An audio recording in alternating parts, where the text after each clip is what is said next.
또 저번 주에 이어서 일주일 하루씩 이제 반복을 하는 게 쉬운 일이 아닌데, 오늘이면 이제 이것도 책이 이제 다 끝날 것 같아요. 재해석하는 게.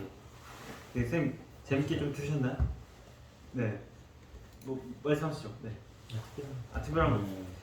투자는 삶이다 이제 책을 이제 재해석하면서 유튜브에 올리면서도 빠지는 내용들도 많았었고 뭐 그랬지만 한 문장 한 문장을 읽으면서 투자가 조금 더 내게 되는 것 같아요. 그러니까 내게 되는 과정을 만드는 게 투자인 거라고 저는 생각이 드는데, 어떻게 동의하시나요, 선생님?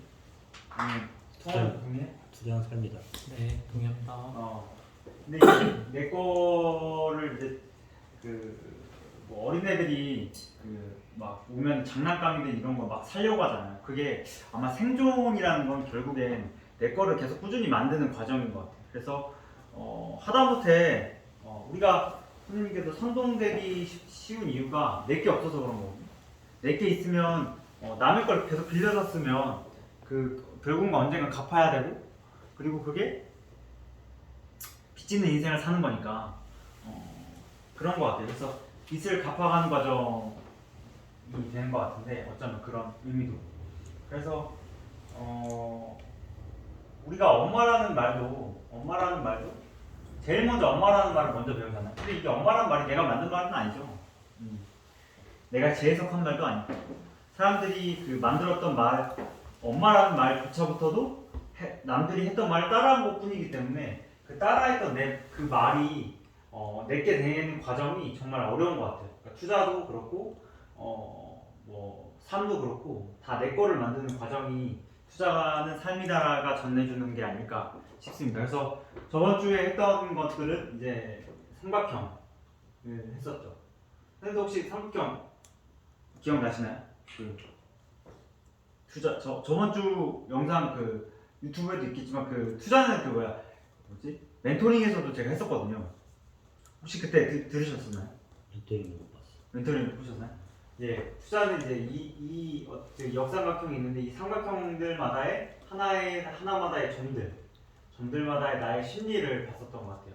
그 심리에서 뭐 대부분의 대중들은 여기 들어오는 심리가 오를 것 같아서 무조건 들어오죠. 오를 것 같아서. 오를 것 같아서 들어오지만 투자자는 이 기업의 밸런스를 보고 재무제표표, 차트, 비전 이 세 가지를 보고 모든 가능성을 열어두고 투자합니다. 그래서 횡보하느냐, 올라가느냐, 떨어지느냐 이 세 가지를 두고 가기 때문에 여기에서 얼마 살지의 비중도 정해지는 거죠. 하지만 대중에게는 이런 비중의 개념도 없어요. 하다못해 현금 비중도 없죠. 그러니까 이렇게 떨어지는 장세에 대해서 상당히 당황할 수밖에 없고 자기 합리화가 시작이 되는 거죠. 그러니까 쉽게 얘기하자면 떨어질 때는 15% 떨어지면은 오를 것만 같았지만 떨어지니까 이 기업은 좋은 기업이야 싸졌다 하면서 더 들어가고, 현금이 없죠. 아예 더 들어가고, 그 다음에 30% 돼서 떨어지면은 현금이 아예 없으니까 대출을 해서 들어가고, 그리고 나서 나중에 다른 사람한테 하는 말은 장기 투자한다. 장기 투자를 뛰어넘어 또 무슨 말을 할까요? 너무 많이 물려있으면 물려있는 거죠. 너무 많이 물려있으면 어떤 말 할 것 같아요?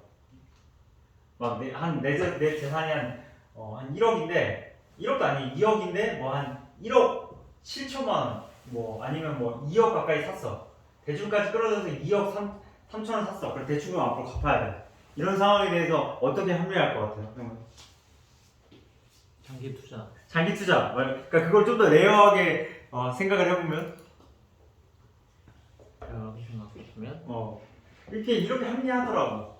대중의 심리를 보는 거죠.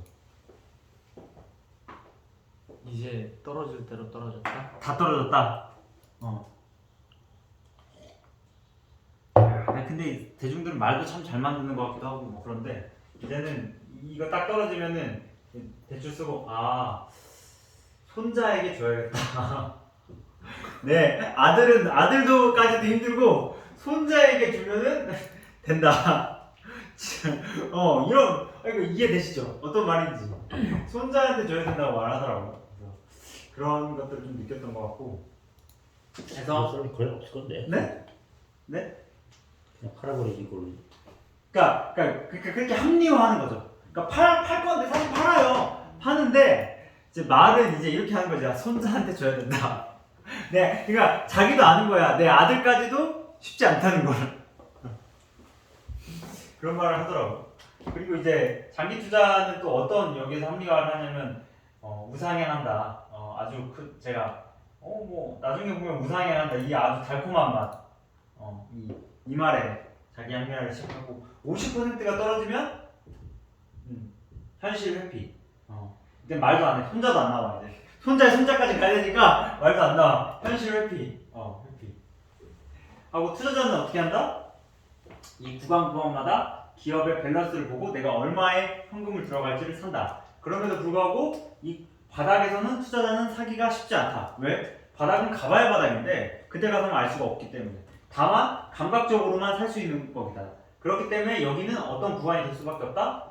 행운의 구간이 될 수밖에 없다. 그리고 나서 올라갈 때 이제 기사가 나오고 그리고 투자자의 구간이 오면 대중들은 이 구간이 너무 고통스럽기 때문에 여기에서 70%만 올라오면 이제 기사가 나오죠. 재무제표가 바뀌었고 뭐 그렇고 하면서 이때 원금 심리가 없기 때문에 다 팔게 되는 거죠. 그러니까 결국 손해만 보고. 하지만 투자자는 여기 구간을 바닥을 딱 다졌다는 거를 확신을 차면 여기에서도 밸런스를 딱 보고 과감히 자기의 인사이트를 물고 집어넣는 거죠. 그러니까 가장 큰 차이가 여기인 것 같아요. 왜냐면 올라갈 때가 더 힘들기 때문에. 이죠. 그래서 대중은 이렇게 떨어지면 50% 떨어진다고 가정을 하고, 근데 사실 대중은 50%도 아니죠. 거의 99.9% 떨어지는 경우도 있죠. 그 투자자니까 우리가 사실 투자자니까 50% 떨어진다고 생각을 하는 거지. 그렇죠. 코로나 떨어지니까 진짜 많이 떨어져야 50%더라고. 그러니까 이 50%보다도 그러니까 내가 경험을 해보니까 한 70에서 코로나 때면 70에서 한 50, 한 30 사이에 있어요. 이게 분포가 돼 있어요. 선생님도 그런 경험 해보시지 않았나요? 성원이 형 있으셨나요 그때? 모르는 그때 이 정도였던 것 같아. 그러니까 50은 아니야. 다 50은 아니고 70에서 30이니까 평균 잡아 50에서 40 정도였던 것 같아. 내 기억에. 아직도 그 계좌를 캡처해 놓은 게 있는데 그러다 보니까 이게 우리가 50% 떨어지는 거를 가정하고 들어가는데 사실은 이거는 상당히 우리의 포트폴리오하고 케미의 원칙에 의해서 50%인 거지 이거 개인들이 50%보다 더 떨어지죠. 사실은 저는 그렇게 생각을 해요. 우리가 책에서 그러니까 50% 떨어지는 것도 생각이 안 되니까 올라가는 것도 100%라는 것이 생각이 하기가 어려운 거예요. 그러니까 사실 이게 쉬운 계산인데도 불구하고 왜 안 되냐? 뭐 여러 가지가 있지. 산수 부족이다? 난 그렇게 생각하죠. 이게 심리적인 문제인데 이게 결국 제가 보는 심리의 삼각형이기 때문에 이게 어떤 개념으로 하면 이게 심리적으로 이런 그 상승을 생각할 수가 없어. 왜? 경험을 못 해봤으니까. 이게 생각이 안 돼. 경험이 없으니까. 50% 떨어지는 것도 어렵고. 그리고 떨어질 때도 이게 올라가는 게 이렇게 한 번에 이렇게 올라가지 않잖아. 막 이렇게 올라가다 보니까 이 중간중간에서 팔아버린다고. 그러니까 100%를 가본 적이 없어. 그러니까 사실 제가 생각하기엔 이거는 물론 2가 1이 되고 2가 되면 50% 떨어지고 100% 이 수학적인 것이 수학으로 이해되는 것이 아니라 내가 경험적으로 경험을 해봐서 100% 오른 것을 경험해봤을 때 이게 비로소 딱 누군가 물어봤을 때 100%지 이런 걸 알 수 있는 거죠. 그러니까 우리가 상한가 가려면 상한가를 딱 하루에 친다. 그러면 마이너스 몇 프로여야 상한가가 회복이 될까요? 이제 그러니까 마이너스 30%가 상한가 간다고 해서 그 계좌가 플러스가 되진 않잖아요. 그렇다고 또 이게 마이너스 30%가 상한가 치면 아마 마이너스 5% 6% 될걸? 그렇겠죠. 왜냐면 공리니까 떨어진 게 더 오르려면 30% 떨어지면 올라가는 거 더 올라야 되잖아. 그러면 정확히 얘기하면 상한가를 가려면 이게 몇 퍼센트 떨어져야 되는 게 나와. 그러니까 이거 내가 경험을 해보니까 마이너스 23% 떨어지면 상한가 치면 회복이 되더라고. 한 7%의 격차가 있어. 그러니까 이것도 결과적으로 이런 것들이 뭐냐.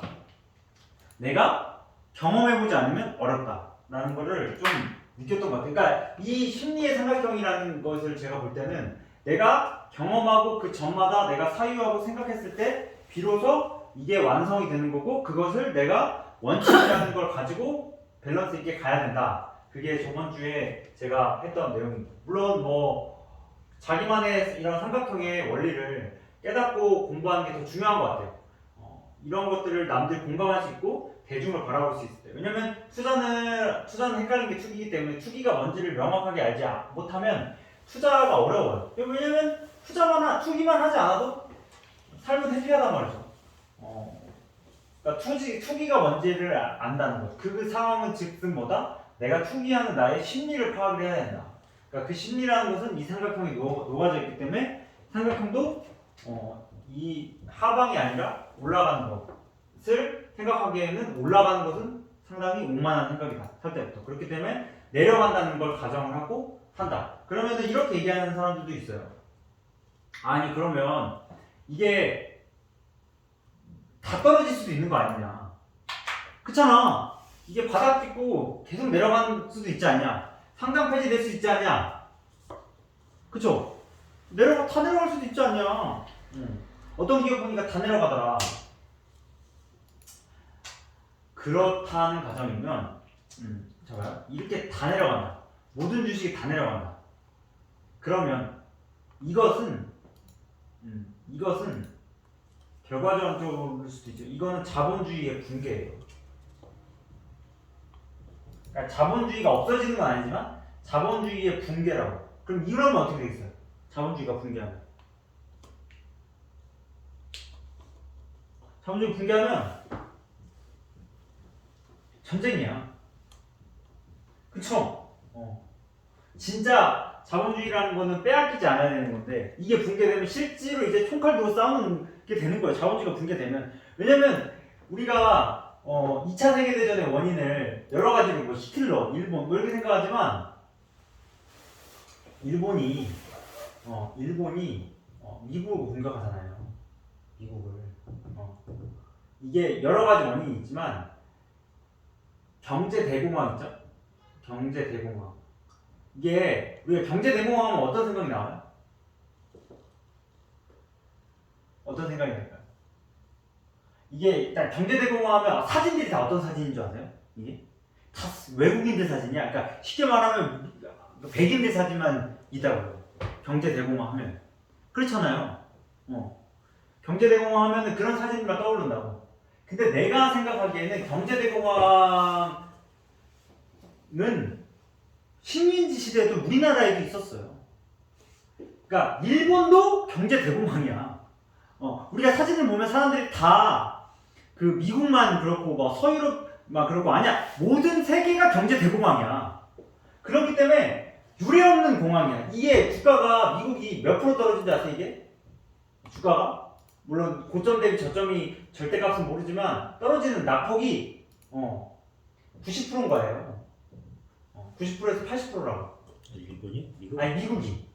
일본도 마찬가지였던 거.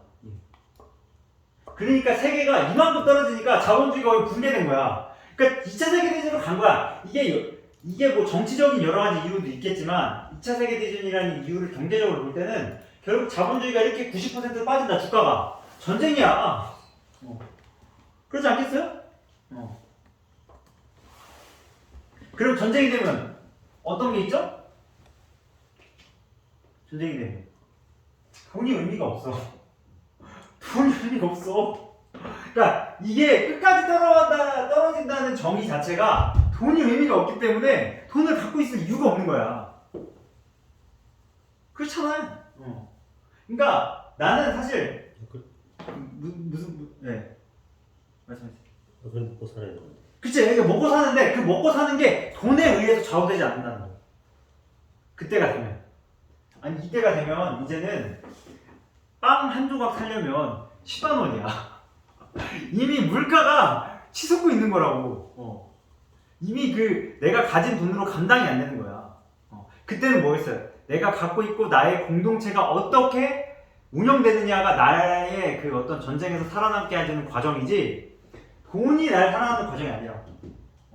지금은 모든 물류가 활발히 되고 있잖아요. 근데 코로나만 닥쳐도 물류가 확 끊어지잖아. 전쟁이 오면 어느 정도겠어. 하다못해 마스크도 대란이 일어나가지고 줄 서가지고 타갔는데 전쟁이 일어나서 라면, 쌀 한순간이야. 한 달이면 끝나요. 한 달이면 끝난다는 말이 있어. 그래서 전쟁이 속도전이라는 말이 있죠. 전쟁은 빨리 끝내라. 웬만하면 빨리 끝내라는 게 아주 그 손자병법을 말하는 건데, 그만큼 떨어진다는 것 자체가 말이 안 된다. 그러니까 그 말이 되긴 하지만 돈이 의미가 없기 때문에 결국엔 전쟁이 일어날까봐 투자를 하는 거예요. 결국 전쟁이 일어나는 돈이 의미가 없으니까 내 입장에서는 그러니까 투자하는 거야. 이런 것까지 이제 갈 수가 있다는 거죠. 우리가 볼 때. 그러니까 우리는 자본주의 결국엔 무상향할 수밖에 없다. 아니면 전쟁이 일어나거나 둘 중에 하나다. 하지만 내가 그래서 투자를 왜 하냐고 하니까 전쟁이 일어날까 같아서 그랬대. 왜냐면 전쟁이 일어나면 돈이 필요가 없잖아. 그러니까 이거를 그럼 전쟁이 진짜 나면 어떡하냐. 이걸 누가 물어보는 줄 알아? 내가 이걸 막 이야기했어. 전쟁이 날까봐 투자를 한다. 그러니까 전쟁이 일어나면 어떻게 전쟁이 일어날 수도 있지 않냐는 거야. 그거를 군인이 이야기했어. 군인이. 그러니까 군인은 전쟁을 대비하는 직업이잖아. 그 사람한테도 내가 난 전쟁이 일어날까 투자한다고 하니까 그럼 전쟁이 일어나면 어떡하냐. 그 군인이 하는 대답이에요. 그러니까 참 웃기죠. 자기가 직업 자체가 군인인데 여러분들 군인이라는 것도 그러니까 왜 그러냐. 직업군인이란 말 쓰잖아요. 직업군인이란 말 쓰잖아요. 이게 사실 말이 안 되는 말이야. 이해되시나요? 이게 말이 안 된다는 게? 그러니까 자기가 직업군인이라고 말하는 것 자체부터 군인이 아니야. 이거는 용병이지. 용병이니까 전쟁이 일어나면 어떡하냐는 말이 나오는 거야. 아니 그 사람 나쁘다는 게 아니라 직업이라는 걸 갖잖아요. 군인이. 그리고 용병인데 이게 어떤 개념이 되냐면 군인은 있잖아요. 실업급여가 안 나옵니다. 왜 안 나올까? 이 직업이 아니기 때문에. 그래서 이거 그 계산할 때도 있잖아요. 그 실업률 계산할 때 분모에 실업자 수 넣을 때 있잖아요. 분모 분자에 다 안 들어가 군인은. 왜냐면 나가서 싸운 사람인데 어떻게 실업급여를 탈 수가 있어? 말이 안 된다고. 두 번째는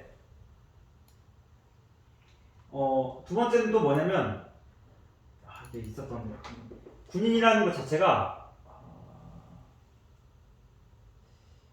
이게 나가서 싸우다 보니까 이게 어떤 개념이 실업급여도 안 들어가고 이 취업률에도 안 들어가는 거. 이게 하나 더 있었는데 기억이 안 나.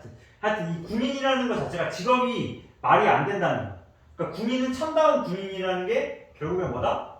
내가 직업을 떠나서 국가에 이바지해서 내가 가진 능력을 최대한 발휘한다. 이게 다야. 근데 대부분의 사람들은 다 직업군인이라고 말하죠. 이들은 다 도망간다는 얘기야. 용병은 있잖아요. 돈만 주면 있잖아. A에 섰다가 B로 섰다가 왔다 갔다 해. 돈 많이 주는 쪽으로 간단 말이야. 이거를 많은 사람들은 그래서 군인이 되면 연봉 막 계산하고 그러는 게 말이 안 되는 거죠. 연금은 괜찮지. 연금이야 뭐 그만큼 봉사했으니까 받는 건데 실업급여가 안 나오는 걸 명확히 알아야 된다. 몰라 근데 대부분. 왜 안 나오지? 군인 직업인 줄 알잖아.